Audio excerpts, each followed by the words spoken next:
Hello everyone, welcome to our YouTube channel. आज हम 22 अगस्त का द हिंदू न्यूज़पेपर का एनालिसिस करेंगे। तो चलिए स्टार्ट करते हैं। सबसे पहला टॉपिक है no governor's assent Manipur assembly session in a non starter. दोस्तों, हुआ क्या है कि जैसे स्टेट कैबिनेट ने अपनी रिकमेंडेशन दी थी गवर्नर ऑफिस को कि एक स्पेशल सेशन होल्ड किया जाए मणिपुर इश्यू का डिस्कशन करने के लिए। लेकिन गवर्नर ने अपनी एसेंट नहीं दी इसके लिए, तो इसका एक स्पेशल सेशन होल्ड नहीं किया जा सकता। दोस्तों देखिए, इसमें जो मणिपुर असेंबली का जो लास्ट सेशन था उसको सिंडाई कर दिया गया मार्च में। सिंडाई का अर्थ होता है जैसे कि असेंबली का कोई सेशन होता है उसके लास्ट डे गवर्नर उसको अनिश्चित काल के लिए सिंडाई कर देता है, यानी स्थगित कर देता है। तो इसका अगला सेशन कब होना था? सितंबर 2। ये कहाँ से पता लगा हमको? कॉन्स्टिट्यूशन के आर्टिकल 174 में ये मेंशन है कि किसी भी दो सेशन के बीच में मैक्सिमम गैप 6 मंथ का होना चाहिए। मतलब 6 मंथ के अंदर अपने को अगला असेंबली का सेशन बुलाना होता है। तो इसको सितंबर 2 से पहले बुलाना होता है और आज 22 अगस्त हो गई, तो इसके कारण यह सिचुएशन कौन सी हो गई? Constitutional crisis. अगला टॉपिक देखते हैं। Supreme court to constitute a new bench to hear Kaveri water issue. दोस्तों को पहले आपको ये पता होना चाहिए कावेरी वाटर इश्यू किस किस स्टेट के बीच में है। ये है कर्नाटका और तमिलनाडु। तो इसमें सुप्रीम कोर्ट ने कहा है कि एक स्पेशल बेंच कंस्टिट्यूट की जाएगी तो इसमें इश्यू को डिस्कशन करने के लिए। इसमें जैसे कर्नाटका ने अगस्त का जो वाटर था जो उनको रिलीज करना था कावेरी में, वो उन्होंने रिलीज नहीं किया था। इसके कारण कावेरी वाटर मैनेजमेंट अथॉरिटी ने ऑर्डर दिया था जिसका उन्होंने उल्लंघन किया। इसके लिए तमिलनाडु गवर्नमेंट सुप्रीम कोर्ट में चली गई थी, तो सुप्रीम कोर्ट ने एक नई बेंच को कॉन्स्टिट्यूट करने का ऑर्डर दिया है। चलिए आगे बढ़ते हैं। Chandrayaan 3 reveals dark side of moon. What is dark side? अब दोस्तों, डार्क साइड ऐसी साइड होती है मून की जो हम कभी नहीं देख पाते। आपने देखा होगा कि हमें हम चंद्रमा की हमेशा एक ही साइड की इमेज दिखती है, वो उसके रिवोल्यूशन और पृथ्वी के रिवोल्यूशन को की सेम टाइमिंग होने के कारण हमको हमेशा ही एक साइड दिखाई देती है चंद्रमा की। जैसा यहाँ देख सकते हैं, आप इस लाइन में पढ़ सकते हैं, as it is always hidden from Earth, that's why this side is called dark side. आगे देखते हैं। प्राग स्टन्स करवाना मिट्स कार्लसन इन फाइनल। देखिए, प्राग ये अपने चेस प्लेयर हैं और ये पहली बार फाइनल में गए हैं वर्ल्ड चेस चैंपियन में। इससे पहले अपने एक और हैं, शायद मुझे अभी इस टाइम पे नाम याद नहीं आ रहा। आनंद, हाँ आनंद गए थे इससे पहले, और ये सेकंड प्लेयर हैं भारत की ओर से जो वर्ल्ड चेस टूर्नामेंट में फाइनल तक गए। आगे देखते हैं दोस्तों। CGI asked government if it intends to dictate use of judicial review। दरअसल दोस्तों, गवर्नमेंट ने एक draft SOP standard operating procedure, ये सुप्रीम कोर्ट और गवर्नमेंट के बीच में एक एसओपी जारी की थी कि सुप्रीम कोर्ट को ऐसे ऐसे कार्यान्वयन करना चाहिए अपना। तो इसको जब सीजीआई ने स्टडी किया तो उन्होंने पाया कि गवर्नमेंट जुडिशियल रिव्यू का जो सुप्रीम कोर्ट को अधिकार है उसको डिक्टेट करना चाहती है। तो इसके ऊपर सीजीआई ने कटाक्ष किया है। आगे देखते हैं। Senior government official accused of rapping minor arrested. दोस्तों, ये कल ही न्यूज आई थी।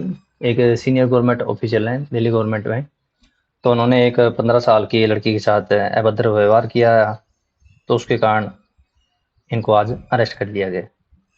आगे देखते हैं। ये जो टॉपिक मैं छोड़ रहा हूँ ये अपने लिए रिलेवेंट नहीं है यूपीएससी प्रिपरेशन। वैसे आप अपना पॉलिटिकल करियर अगर इसमें बनाना चाहते हैं तो आप पढ़ सकते हैं, लेकिन यूपीएससी के लिए रिलेवेंट नहीं है।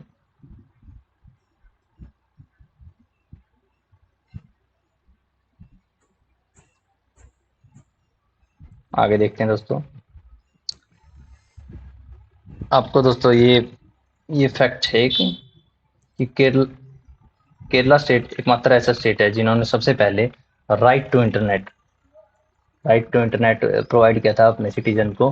लेकिन अभी भी वहाँ पे 189 ट्राइबल कॉलोनीज ऐसी हैं जिनमें अभी भी इंटरनेट की सुविधा नहीं। आगे देखते हैं दोस्तों।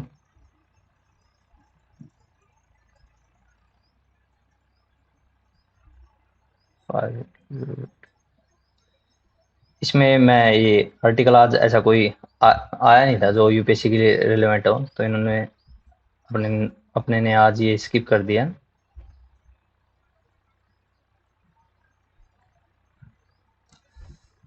On smartphone manufacturing in India. ठीक है दोस्तों, सरकार ने एक स्कीम जारी की थी, प्रोडक्शन लिंक इंसेंटिव।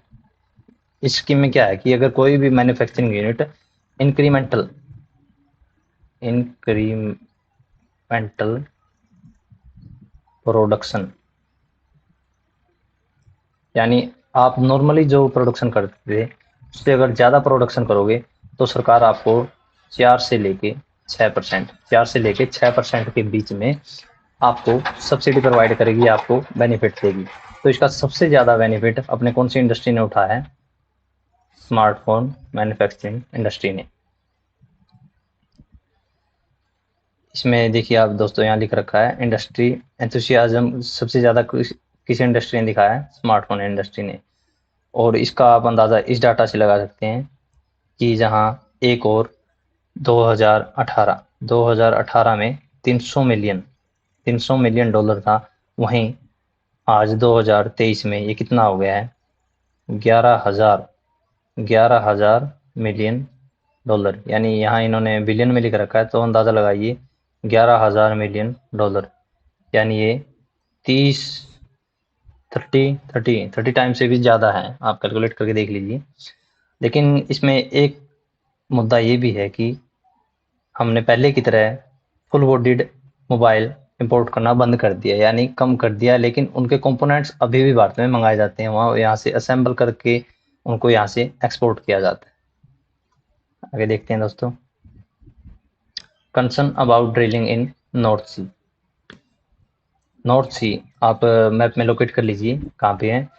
यहाँ पे अभी एक यूके गवर्नमेंट, जो वहाँ के प्रधानमंत्री हैं ऋषि सुनाक, उन्होंने रिसेंटली एक प्लान जनता के सामने जारी किया था कि वो नॉर्थ सी में ड्रिलिंग करेंगे। तो इसके क्या क्या नुकसान हैं आप खुद गैस कर सकते हैं कि क्या क्या नुकसान हो सकते हैं वहाँ पे।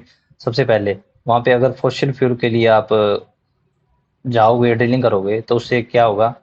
क्लाइमेट चेंज का थ्रेट और बढ़ जाएगा, ग्लोबल वार्मिंग हो जाएगी और ओशन करंट में डिस्टर्बेंस आ जाएगी, जिसके कारण सी लेवल राइज हो जाएगी।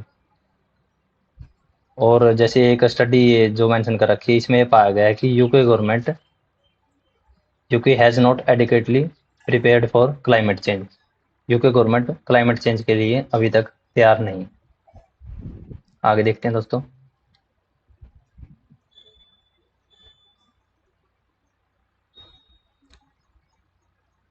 Supreme court panel flags loss of essential documents of people in Manipur. देखिए वैसे ये कोई खास इंपॉर्टेंट टॉपिक नहीं है, लेकिन आप इसमें अंदाज़ा लगा सकते हैं कि अगर कोई कहीं भी हिंसा होती है तो उसका नुकसान किस हद तक होता है।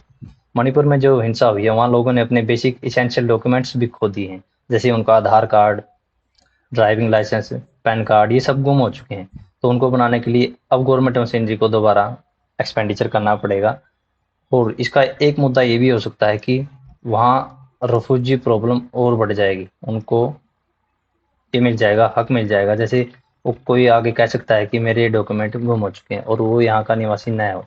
जैसे अभी आपने पता किया हो तो मणिपुर में म्यांमार से 1,000 से ज़्यादा लोग इन्फिल्ट्रेट कर चुके हैं, क्योंकि वहाँ का बॉर्डर कैसा है? पोरस पोरस बॉर्डर है। और फ्री मूवमेंट रिजीम कितनी? 15 किलोमीटर की जो फ्री मूवमेंट रिजीम है, उसके कारण 1,000 से ज़्यादा रेफ्यूजी मणिपुर में एंटर कर चुके हैं। तो इसके कारण उनका भी यही मुद्दा और गर्मा सकता है। आगे बढ़ते हैं दोस्तों। Supreme Court criticises Gujarat High Court for its counterblast in abortion petition by rape survivor. दोस्तों ये मुद्दा क्या है कि एक रेप सर्वाइवर है जिनकी प्रेगनेंसी को 28 वीक हो चुके हैं, यानी ये क्रिटिकल स्टेज में पहुंच चुकी हैं। लेकिन गुजरात हाई कोर्ट ने इनको किसी कारणवश 12 दिन के लिए एडजर्न कर दिया गया था। 12 दिन यानी 1 वीक और ऐड हो जाएगा इसमें और ये 29 वीक हो जाएंगे। इससे मुद्दा और भी गहरा सकता है, लेकिन इस इश्यू की गंभीरता को ना जांचे बगैर हाई कोर्ट का ये निर्णय कि इसको 12 दिन के लिए आगे स्थगित किया जाता है, इसको सुप्रीम कोर्ट ने क्रिटिसाइज किया है। आगे बढ़ते हैं दोस्तों। All eyes on possible Xi Jinping और मोदी, इन दोनों की मीटिंग पे सबकी निगाहें टिकी हुई हैं कि ये ब्रिक्स अभी जो मीटिंग होगी साउथ अफ्रीका में उसमें मिलेंगे या नहीं। इसमें दोस्तों जैसे ब्रिक्स में पहले प्रधानमंत्री मोदी और चाइना के जो प्रेसिडेंट हैं शी जिनपिंग, उनकी ऑफिशियल मीटिंग सबसे लास्ट टाइम 2019 में हुई थी। ठीक है, उसके बाद अभी तक 2023 आ चुकी है, बॉर्डर इशू के कारण इनकी अभी तक मीटिंग नहीं हुई। आगे बढ़ते हैं दोस्तों।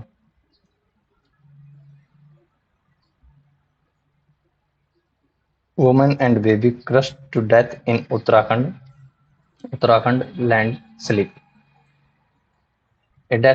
A search operation is underway for more victims as a taxi stand lies buried under rubble at Chamba. Schools closed after heavy rain alert. देखिए दोस्तों, हुआ क्या है कि इसमें जैसे लैंडस्लाइड के कारण जो एक टैक्सी स्टैंड है वहाँ पे ज़्यादा मलबा इकट्ठा हो गया, जैसा आप इसमें तस्वीर में देख सकते हैं। और इसके कारण जैसे सबसे वल्नरेबल सेक्शन अपने वुमेन और चिल्ड्रन, तो ये दब गए थे और इसके लिए सरकार अभी भी अपने कार्य में लगी हुई है। अगला टॉपिक देखते हैं। 17 Indians held captive by an armed group in Libya rescued. 17 लोग हैं जो वहाँ पे लिबिया में एक आर्म्ड ग्रुप है, उन्होंने कैप्टिव किया था, उनको बाद में वापस बुला लिया गया है। ये आप जैसे अपना